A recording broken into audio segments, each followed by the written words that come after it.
Today's episode of the podcast is brought to you by Eccentric, the makers of the K-Box and the new K-Pulley. Guys, flywheel training's really grown in popularity of late, and although it's something that's been around for a while, the simple reason that it's grown in popularity is because it works. We've been lucky to have a K-Box in our weight room for the past 3 years, and we've seen some really great things when it comes to improving the athlete's ability to change direction, and then looking at our return to play protocols with different lower body injuries with the student athletes. The love-hate relationship that everyone has with the K-Box is now just going to grow more with the addition of the K-Pulley.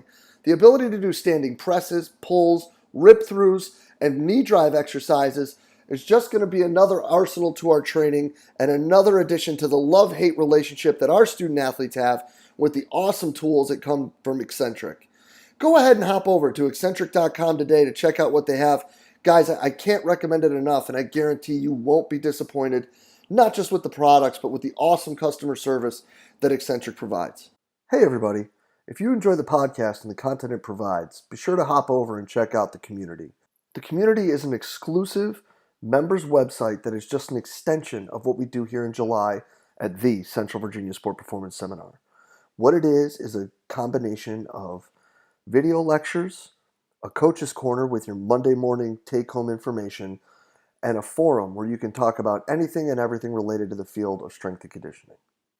In the community, you'll find content added each month from some of the top practitioners in the world, ranging from PhDs to high-level coaches, bringing you exactly what they're doing with their athletes or their research at the present moment.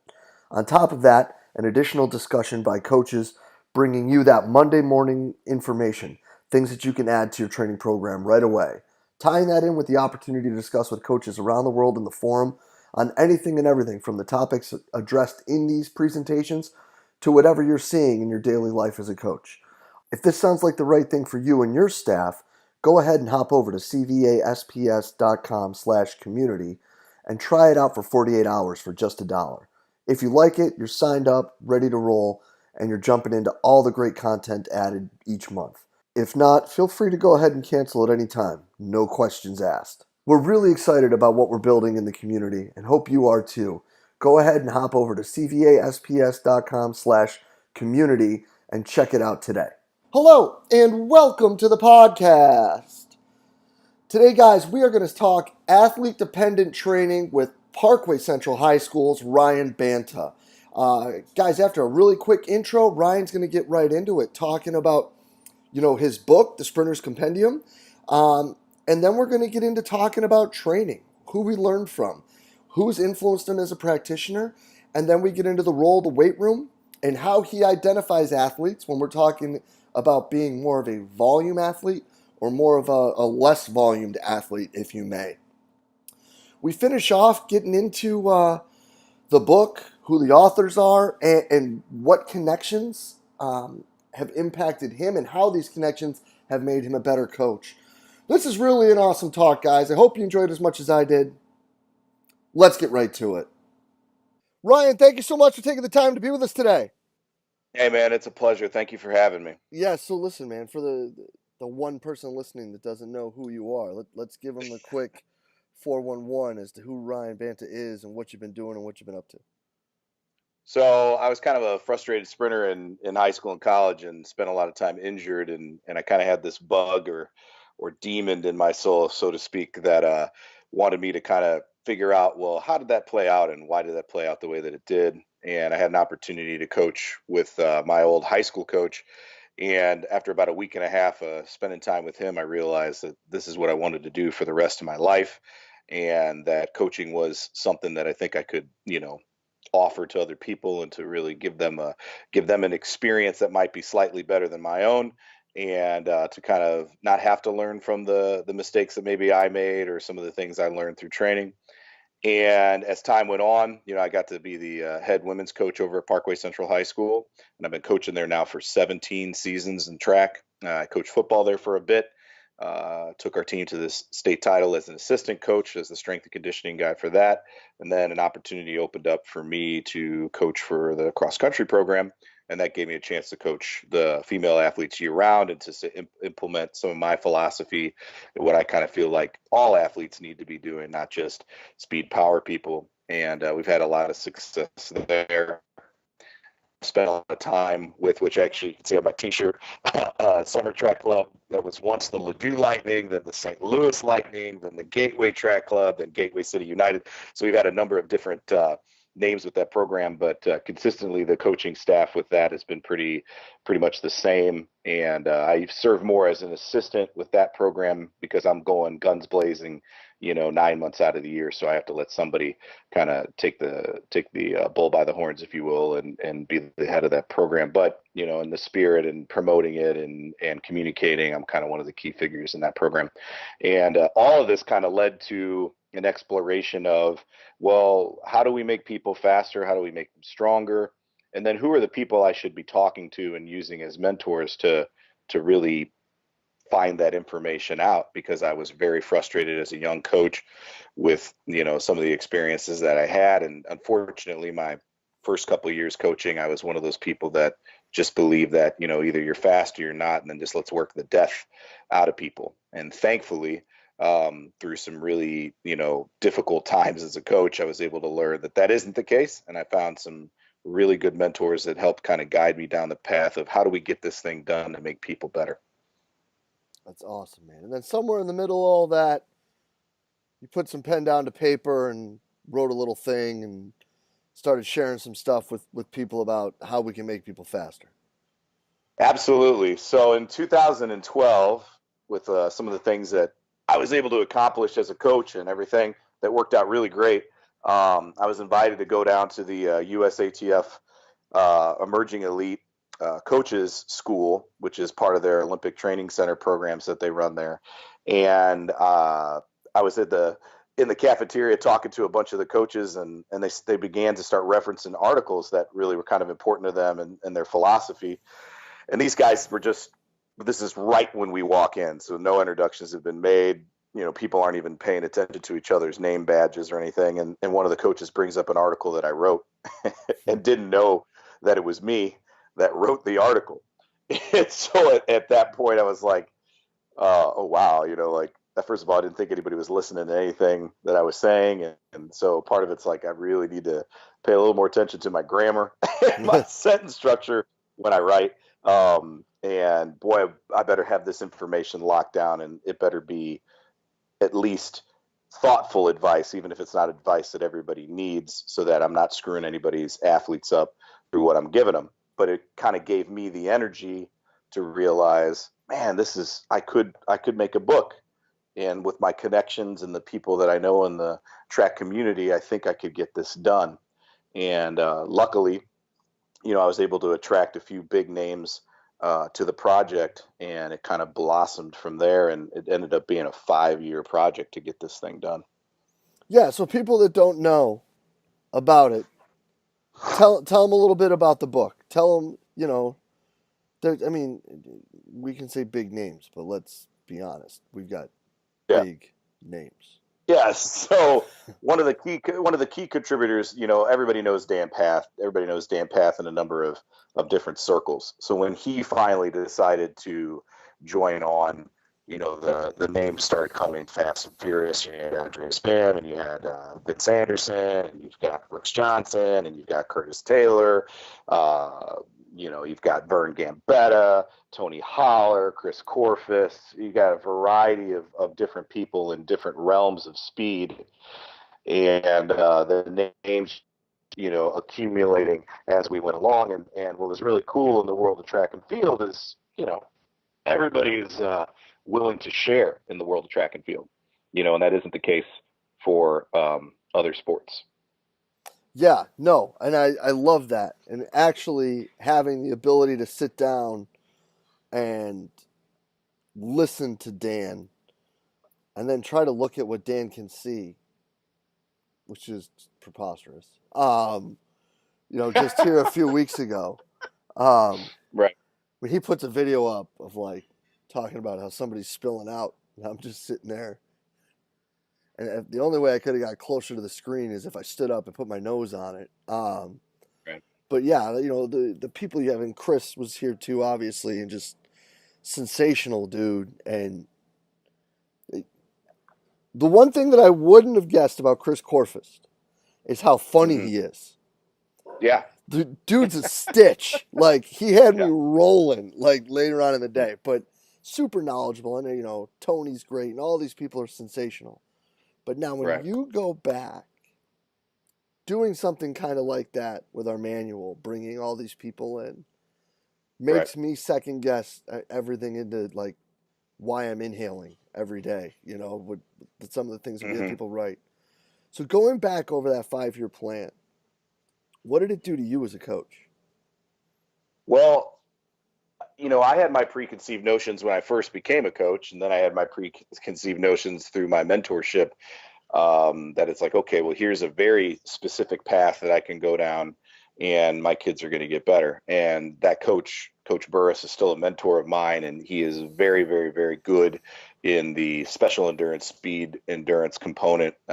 We had a young man who I think set the world record on a split for under 20. He went 44, anywhere from between 44.70 something and 44.90, depending on who was timing and all of that, and ran the guys from dead last back into second place in the under 20 4x400. So like that's a guy I mentored under. So I believe and value in strength as a runner. And I know people are like, well, we want to improve absolute speed. Well, those guys are absolutely fast too. Hmm. I think what took me not a hard time, but a long time to kind of figure out is there are many other ways that you can get to a performance like that with an athlete. And more specifically, I was like, every athlete fits down this funnel, and this is what we're going to do, and this improves everyone. Well, that's fundamentally not right. Anytime you have an absolute, you're absolutely wrong. And so with Chris Corfist and Tony Holler and a little bit of Mike Cunningham or excuse me, Mike Cunliffe and Curtis Taylor, it was like, well, there are other ways that you can have athletes become very, very fast and improve a lot. And more specifically, not just there's other ways to do it. This is what I really gained from it is that different athletes need different things. So when you've got some people who are really buying into the feed the cats philosophy and maybe moving away from more of that Baylor, Clyde Hart philosophy, that is good and bad simultaneously because it really is athlete dependent. You need to know what your athlete's strengths are, and you need to figure out what you want to do as a program. And so when I was going through these 5 years, that's really what revealed itself to me. And we can apply that philosophy and that thought process not to just how many meters you're running in a practice, but what you do when you do in the weight room, and what you do in terms of supplements training, jump training, and really any other strategy that you want to apply to physical performance. And so that was the real hard hitting thing is this idea of it all depends. There's many roads to Rome, and that we need to facilitate more athlete specific training based on their abilities and their God given gifts. Love it. So then, how do you establish if it's a volume kid or you're going to be herding the cats? Perfect. So it takes a little bit of time. And so as a coach, you got to make some decisions, and I'm a high school coach. So for me, I've got to be patient with evaluating my athletes and figuring out where they're at. So I have decided to kind of split the middle between the two philosophies and adhere more to a guy who coaches out in Australia, Mike Hurst. And his philosophy is a concurrent, which is, in a philosophical view, it's the rising tide raises all ships. So you're trying to work on all of those concepts that are really important to building a fast athlete all at the same time. So, just as much as special endurance or speed endurance is a part of your program, you're also working on maximum velocity and acceleration throughout a 10-day microcycle. And then as the athletes reveal themselves, then you decide, okay, I see that this athlete is hit a wall or they're not improving. And so then you've got to decide, okay, what do we want to do to try to elicit that training effect?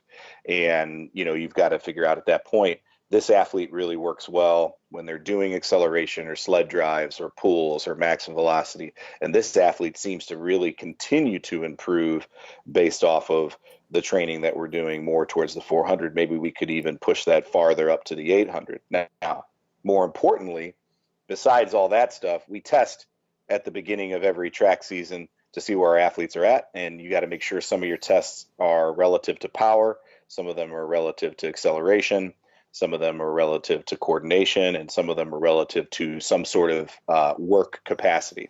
So one of the things that we'll do is we'll do a 45-second test to kind of figure out, if they've got some ability there, and then you crunch that number with the numbers of the standing and flying 30s and the standing long jump, and you can kind of begin to figure out what your athlete has and where their strengths and weaknesses are. And the key to that is those tests have to be performed in as stable of an environment. And I know you guys know this, but I'm preaching to the choir. But also, even having the same person deliver that test year to year when you're a high school coach who doesn't have the resources of having a bunch of free lap timing systems or a sprint 180 or things like that, even when you're still just using basic stopwatches and tape measures, that's a way that you can really cut down on a lot of user error and really figure out, based over, a long period of time, these numbers in my program show that this kid will eventually be able to perform this. And not only that, those numbers tell me this is where we should take that kid, Love it.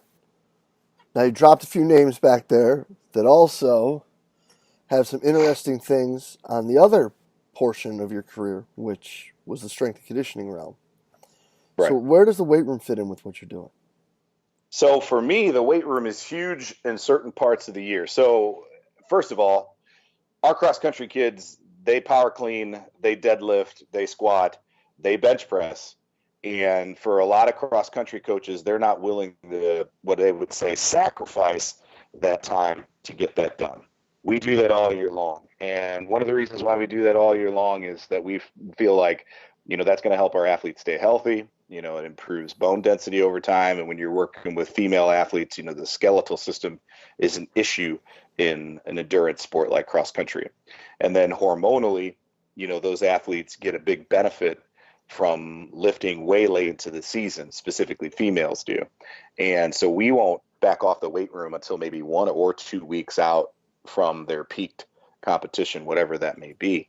And we found that that's helped. And it's really funny. We've also found that when they don't lift, they don't recover as well. And one of the reasons why is they probably don't, do the things they need to do at home. They don't cool down properly. And so by lifted weights after practice, at the end of practice, it helps pump blood back into those muscles that have been used, and I believe helps recovery. It helps flush out waste and things like that. And then specifically to the times of the year where the weight room becomes the most important, again, as a high school coach, what do I know? In Missouri, I know that the weather is going to be all over the place. And in the winter, we're more likely to get snow than some other places. We might not be able to get outside every day because it gets cold.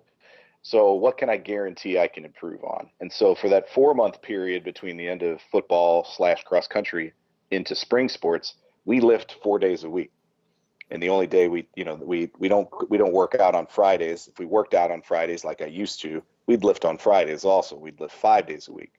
With a 4-day-a-week system, we keep it pretty simple at the beginning, and it's more of just an upper body, lower body day. And then we flow through different emphases and phases with that same process throughout the winter. And we move forward into the track season, and we get into track. We go 3 days a week until we get into the peak competition, and we back it down back to 2. And then in the summer, we go back up to 3 days a week with my athletes who lift weights with us. And then, of course, our cross country kids. And so the weight room is key. And I think people who neglect the weight room, I think, are doing their athletes a disservice. Now, I know you asked this question because philosophically, Tony Holler doesn't want to lift weights with his athletes. I just don't think I don't agree with that. I get the idea of keeping them healthy, and you're not wasting energy and your neurological system on something that's not real specific to absolute speed. But young people as a group tend to be very underpowered.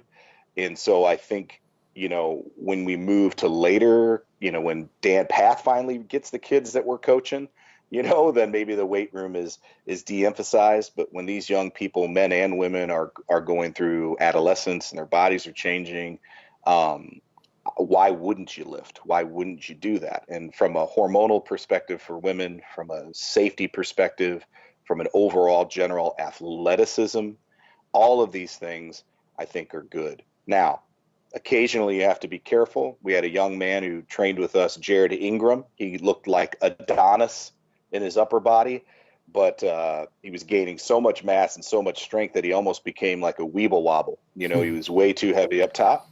And so those are things which would facilitate what Tony's talking about. Like that isn't going to help your athlete. But I think if you're an experienced coach with a strength and conditioning background and some track and field background in there too, I think you catch those things before they become a problem. And unfortunately, it takes some experience to do that. So you do sometimes kind of wish, man, if I could go back 5 or 6 years, I'd really like to have that athlete back, you know. Mm-hmm. But that's part of our process to learn as coaches. And unfortunately, some of those early athletes that we get are kind of our guinea pigs. But people who are listening to this podcast and you and I chatting, they're already ahead of the curve. They know they're not going to make those mistakes. So I don't think that coaches should be afraid of the weight room. Do you treat the weight room more as a general means, or do you look at it specifically with each kid, like you're looking at with how you're identifying how they train on the track? Yes and no. So the problem is with the weight room is with track and field kids, they naturally don't think the weight room is that big of a deal. So you're always fighting the battle of, hey, I got to go study for a test, or I've got to go do this, or I've got to, everything off of the track is not important. Where when you're dealing with a football guy, it's the reverse. You know, they're hesitant to do stuff on the track because they're afraid their squat or bench numbers will go down. So it's a constant education to the attitude of the athlete, knowing what they're coming in with their bias. And so as a coach, our job is not to be biased. Our job is to facilitate that athlete to our best of our abilities. Now, when you know what their strengths and weaknesses are, so for example, if they're a hamstring centric athlete, they're real bouncy, they're real neural, then you should probably start lifting in the weight room with some, single leg behind the back and more stability and proprioceptive types of actions in the weight room. If they're a quadriceps-centric athlete, then you're probably going to lift with both legs on the ground and build as much horsepower as you can and get those tires as big as you can, because that's how they, get down the track or down the football field or down the soccer pitch to the best of their abilities. They're kind of a bulldog. And in a perfect world, we'd want all of our athletes to be hamstring centric, but that's not how they were taught, and that's not how they learn the motor patterns. And so our job as a coach is to kind of see that stuff, figure that stuff out, and start prescribing weight room training that's to that benefit. But before you can do that, real talk, real world example, if they're not spending time in the weight room, or they're constantly cutting it short, or somehow they disappear by the time you get in there with all your athletes, then having the great laid out plan and the best transitions and phases, that stuff doesn't matter. And so when I have kids like that, then we have a very basic routine, and I don't reward them with a detailed training system until they prove to me that they're there, more than 75% of the time. And once they prove that, then we start designing more specific workouts. So that becomes kind of a reward for them, because if they're not there 75% of the time, I don't even know what the weight room is doing. And I don't feel comfortable moving them on to something that's more technically challenging or more intensity challenging, because that's just dangerous. No doubt. So then how do you then, is it only based off of attendance, or do you have some like benchmarks they need to hit, or is it simply just mechanically, front side versus back side, like you were saying, like quads versus hammies, how they're running? So the big thing is we try to start with attendance first. Then once attendance is solid, then we look at quad or hamstring. Then we also look at sport specific. So I have like what I would call rotational sports that I build a weight room routine for. So if they're a softball player, tennis player, golf player, we even had a guy coming in who was a bowler. So when you're dealing with athletes like that who are doing a lot of asymmetry, then we develop a weight room program that not only attacks the swivel and rotation that we want through medicine balls, through dumbbell swings, through kettlebell swings, and things like that. But we also want to make sure that we address that asymmetry, and we want to make sure that they're ready to rock. Now, outside of kind of different phases in the year, you want them to not be too overloaded on one side because you don't want them to get hurt. So I always say in the off season, you can attack the issues that get developed from that asymmetry, but then in the regular season, you probably should own it and just go with what they're good at. And so that's something that we will do, is design workouts like that. And then I'll have and again, as a high school coach, you got to make some decisions. So when in the winter, you've got all these athletes from all these different sports, and you could go crazy if you're scripting all these workouts, and you could have a multitude of different athletes in there, and that's great. But you also have to think about, you only have so many racks, you only have so many platforms, you only have so many machines, you only have so many medicine balls. So you've got to come with some commonalities. So for an example, what I'll do is, besides the rotational, with volleyball players and jumpers, well, that's a pretty similar athlete, so then they get a similar weight program. With distance runners and some soccer players, if they are more of a speed endurance athlete or a middle distance athlete, then the distance training and the soccer players training will look a lot alike. And then of course your short sprinters and your football players, their training will look a lot alike. And then you've got your throwers, where their training, whether they're a thrower or an offensive or defensive lineman, their training will look a lot alike. And so that way you can attack some more general groups by not overwhelming yourself by planning and trying to figure out what all this different training is doing. And then you can kind of figure out that training response a little bit easier, while at the same time facilitating the variety of athletes that you coach. Is that probably your biggest challenge then as a coach, just the size of the groups that you've got to handle at a high school? Yeah, I think that, we don't have a lot of assistants, and sometimes you have a couple people that seem really enthusiastic, but then when they understand how you have to pay the toll and what price has to be paid for you to be successful, I mean, it's every day after school. I work 11 hours a day, every day, my entire life. And then in the summer, I get a little bit of a break, outside of the classroom, but I'm there, from 7:35 to anywhere from 6 to 6:30 almost every day. And because of that, I might be the only guy who's there from November through February, and so if I want to be effective and I want kids to be a part of this and I want this to be our culture, you've got to figure out how to manage those large groups. That's extraordinarily important as a high school coach. No, I love it, man. I love it. Well, let me get you out of here on this, bud, because there's a lot of freaking killer stuff in here. Where are they going to get this book? Yeah. Because they need to have this book. And if you don't have this book, listen to the man, then pause the talk, type it in your browser, and go get the book. Yeah, so the book is on Amazon, and you can buy it anywhere that Amazon sells books. There's also a Kindle version that's on there through Amazon. Now that book is a little bit of a different format. It's 1,700 pages. And the regular book itself is 763 pages. But I think it's important, for people to understand that to cover this topic, there's so much there that if you don't have that kind of breadth and depth to the book, you're not going to get what you want from it. And so you can get it on Amazon. You can also cut out the middleman on Amazon and buy it from Banta. And that doesn't help you out, but it helps me out. I get a little bit larger chunk from that company for the book. And then if people are a little hesitant to buy it, I've got a free chapter, which is chapter 3 on speedendurance.com.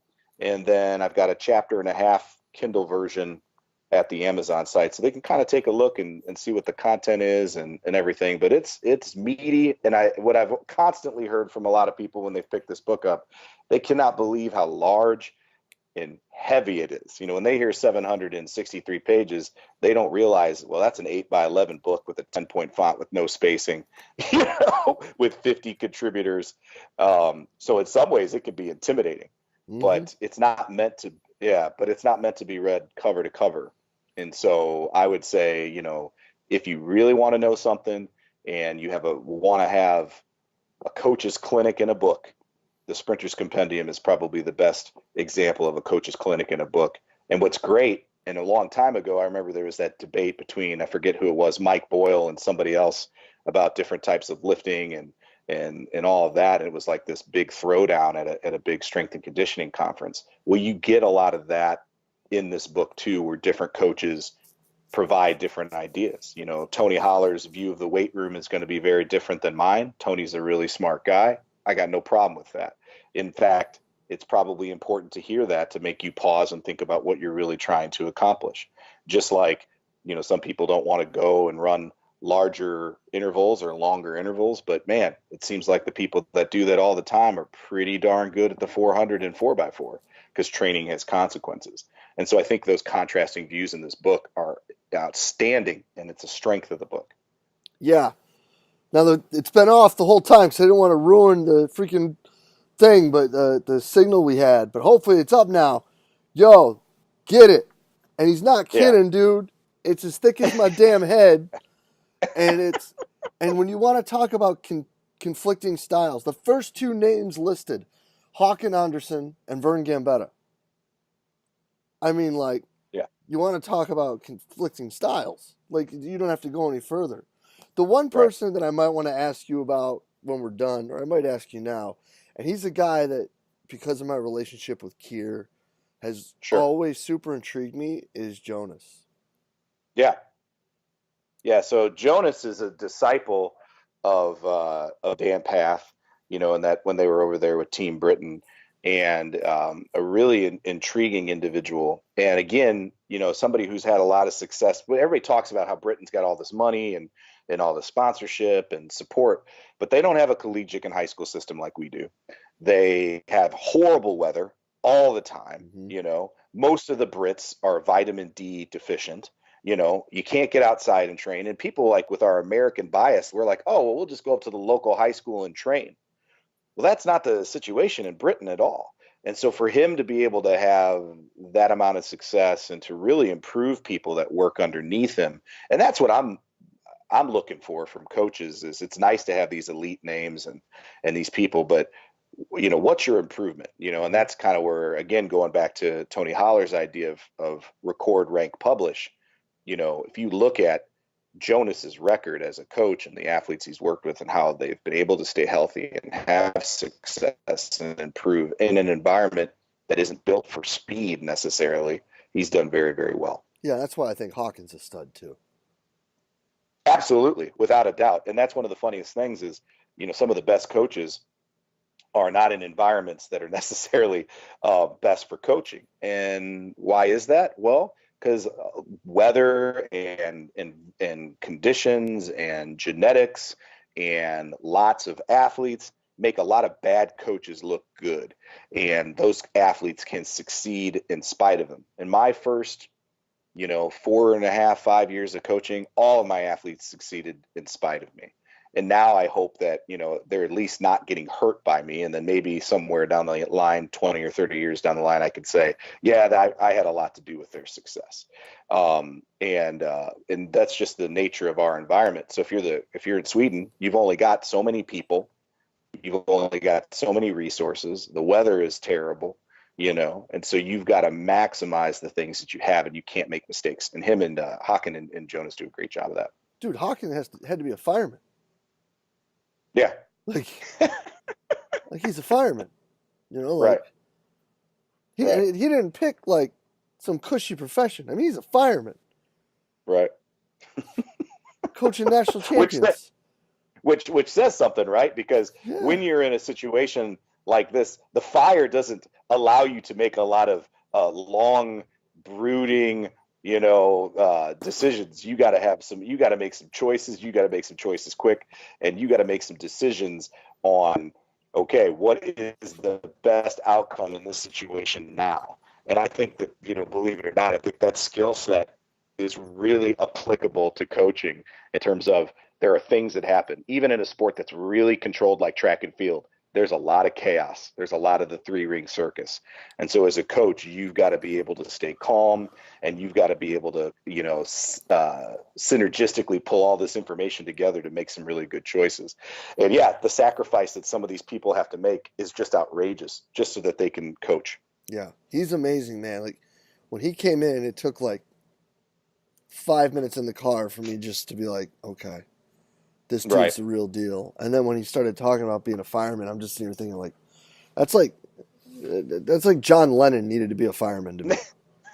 Like that makes no sense. Like how is this like one of the top guys in the world? Like I guess just is what it is. But Well, and he's amazing. yeah, he is, and I think it also speaks to like certain realms in sport have really done a good job of selling their importance and the fact that they need to get paid. And there was a huge debate um, online between like a couple people. Like Latif put out a meme out there about how coaches shouldn't give everything away for free, and then there was some clap backing from some of the folks at some other groups saying, well, we should give things away for free, and that eventually we can then get money from folks. And I think that in the world of track and field, we've really undersold our value. And not that we want to be millionaires through sport, but the fact is like there's a lot of people doing track and field around the world, and there is money in it. Nike wouldn't be a company if there Mm-hmm. was no money in running. And so and in sprinting and in speed, all those millions of high school kids that do track and field around the world, and well, young kids that do track and field around the world, there's money to be made there. And I think that we've kind of said, hey, we're gonna give these things away for free, or we're not a what do they call it, a marketable sport or a revenue sport. And that's not true. It can be a revenue sport. We just have to kind of think differently, and we also have to carry ourselves in a way that, hey, I'm going to help you out, I'm going to do things for you, but at the end of the day, there needs to be some sort of commerce happening here too. And I think that that's important, and that speaks to Hawkins' situation, that here he's got to go do this job. Or like, for example, in the world of track and field and college coaching, those college coaches don't make a lot of money in comparison to a lot of the other sports, even sports that don't make a lot of money. And it's one of those things where it's like, if you want a good coach, like let's say somebody like, that's this guy, we got a guy, Jesse Griffin in Kansas City. He's won two different national coaches of the year awards 2 years in a row. The guy is a genius. Somebody you probably should talk to soon. But, for him to go coach college track, it would be a pay cut by like $40,000 or $50,000, and here's a guy that could radically change your program, but he's not going to leave high school because financially it's suicide. And That's so wild. I think that really, yeah, it's wild. That's wild. Listen, Ryan, this is absolutely killer stuff, man. I can't thank you enough for spending the time with us today. People are gonna love this, brother. Thanks, man. I appreciate it. Yeah, man. Yo, but in all seriousness, hop on, grab the book. You need this. Appreciate you, bro. We'll be in touch real soon. Yeah, man. Thanks, dude. Thanks. And a huge thanks to Ryan Banta for spending the time with us today. Guys, awesome stuff. And again, grab the book. I'm not kidding. It's an absolutely fantastic desk reference to have. There is tons of information. It's gigantic. Follow the links below in the show notes and make sure you pick up your copy today. But no, awesome talk, super candid. Love how Ryan's breaking things down to make sure he's giving his athletes the best he can. Can't thank him enough for being so open, honest, and candid with us today. And as always, guys, I hope you enjoyed the talk. And if you did, please share through the social media outlet of your choice, Facebook, Twitter, Instagram, whatever it may be. As always, we're just trying to get the best information out there possible to all the fantastic people involved with what we do here at Central Virginia Sport Performance. And as always, guys, thank you for everything that you do for us here at Central Virginia Sport Performance. We will be back next week with another awesome guest. We will see you then.